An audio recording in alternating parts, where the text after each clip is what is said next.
Hi Kamshi, mahilig din ba kayo sa dessert? So for today's video, gagawa tayo ng easy lang na dessert na pwede nyong gawin anytime kahit walang okasyon.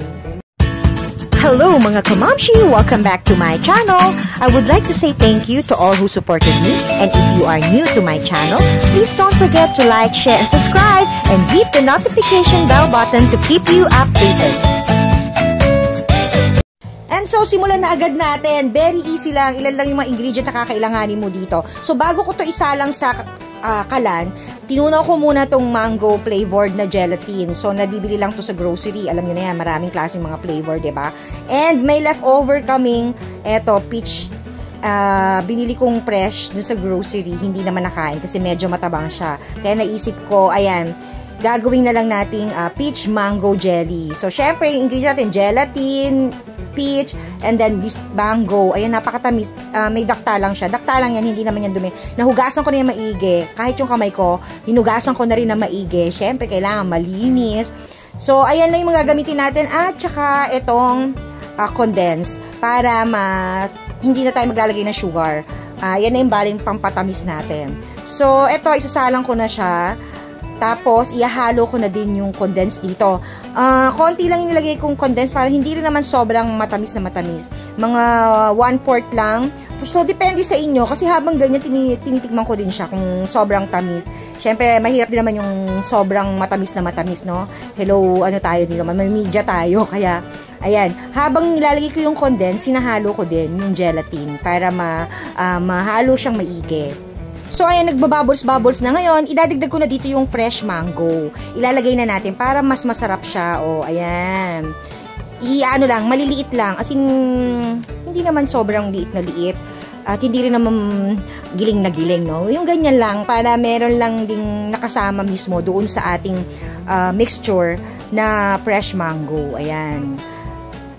So, isang mangga lang na buo yung nagamit ko rito. Isang sachet lang naman kasi ng gelatin yung itong tinunaw natin. So, pakukuluan ko lang din siya dyan. Ayan, nakikita nyo. Then, after nito kumulo, isi-set aside natin to. Palalamigin ng bahagya bago natin ilalagay sa mga lalagyan na gusto nating paglagyan. Okay? So, ako, ito yung aking peach. And then, ito ang gagamitin natin. Lalagay ko lang yung mga peach dito sa gilid para hindi natin makover yung design. Alam nyo ba tong baking pan na to? Napakatagal na yan. Kasi ito ay minana ko pa sa auntie ng husband ko. So, itong pie pan siya. Pie pan? Tama ba ako? Bala kayo. Basta i-correct nyo na lang kung hindi. Well, dito ko na lang siya ipo-form para may design na. O, diba? Para bongacious. Kala mo naman may okasyon. Pero ang totoo, gusto lang nila kumain ng dessert. Kaya gumawa ako nito. At saka, yun nga, hindi nga masyado kasi mas tamis yung peach na nabili ko. So, at least peach mango pie. No, pwede rin palang peach mango pie, no? Gagamitan lang ng tasty, no? Kaso lang mas matrabaho yun. Ito, mas mabilis lang tong gawin. As in, ayan, decorate ka lang, design. Tapos, pagka okay na yung design mo, at saka mo na ilalagay yung mixture na niluto natin kanina, yung ating gelatin na may kasama ng mango. So, ito siya. Ayan, ito na. Medyo malamig-lamig na siya. Pagka naman nilagay nyo, wag naman sobrang lamig. Dapat medyo mainit-init pa kasi mamaya mabuo na doon sa kasirola yung gelatin nyo. Tapos hindi nyo pa nalalagay dito sa molde ninyo. Diba? Hindi na siya ma-form. Tapos ito pa, yung ginamit ko may design. Ang ganda ng design. Antique na to, ha? Napakatagal na tong baking pan na to. So, antique na. So, ayan, gamitin natin. Ilipat lang natin lahat yung mixture dito. And ito nga, habang nililipat ko, medyo nabubuo-buo na yung iba. Kaya dapat madali-daliin natin. Ayan. So, buhos na natin. Then, ayan. Ito na, nabuhos na. Tak na natin. Tak lang para hanggang sa ilalim. Hindi pa nagpantay, Hindi pa nagpantay.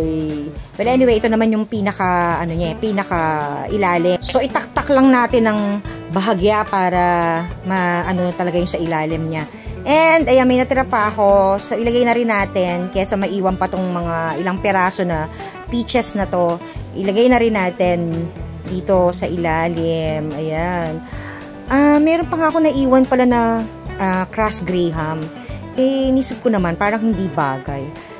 So, ayun, iniisipan ko kung saan ko namang ilalagay yung natira ko na yon dahil kasi ginamit ko naman yung Graham na yon nung naggawa ako ng cheesecake. So, anyway, ayan, napagkasya. Talagang ginawa ng paraan na mailagay lahat yung natirang peaches. So, ayan na siya. O, di ba, gumagalaw-galaw pa yung gitna. Pero yung gilid niya, nakita nyo, parang matigas na siya, no?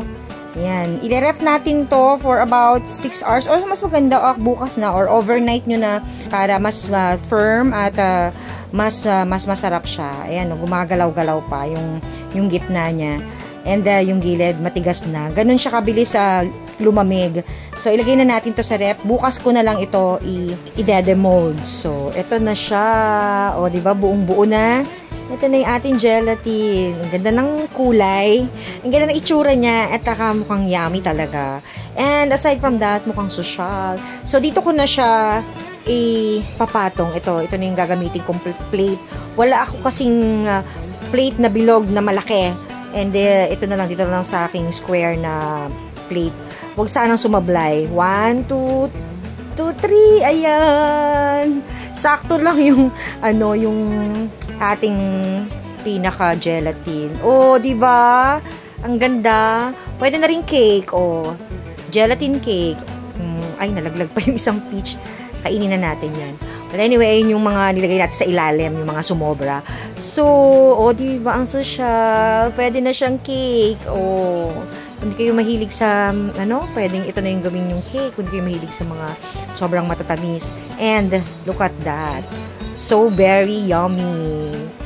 Oh, ang bango pati niya. Diba? Try nyo na rin. Ang ganda ng design. Hindi lang masyadong kita sa camera yung design ng aking gelatin. Pero, ang ganda. Ayan. So, excited na sila tikman. O, diba? May shala ka ng dessert. And occasion yan. Tapos, kung gusto pang mas maganda yung design, ayan, depende sa molder na gagamitin mo. Kung anong design ang gusto mo. So, ito, tikman na natin. Ipaghiwa na natin at excited na sila. O, ito na. Mag-slice na tayo. Pero alam nyo, saglit lang to. Saglit lang to. Mauubos agad to. Ganon ka, no? Ganon kahilig. Tapos nga pala, hindi lang naman mango o peach ang pwede nyong gamiting fruits, ha. Kahit anong fruits, kahit fruit cocktail na, by the way, may video na rin ako noon. Try nyo na lang i-browse yung aking mga video. May old video na ako na fruit cocktail naman yung ginamit ko. Kasi for Christmas season naman yon. Saktong iba-ibang kulay, maganda tingnan. Or pwede rin favorite nyo, strawberry, avocado. So, kahit anong prutas, pwedeng yung gawin. O, ayan, meron na kayong syalang dessert na napaka-easy lang gawin at ilang ingredient lang ang ating ginamit para dito. So, yun lang. Maraming salamat sa panonood. And don't forget to like and follow my Facebook page, Mom's Lizette. And of course, don't forget to subscribe in my YouTube channel. Yun lang. Bye. God bless everyone.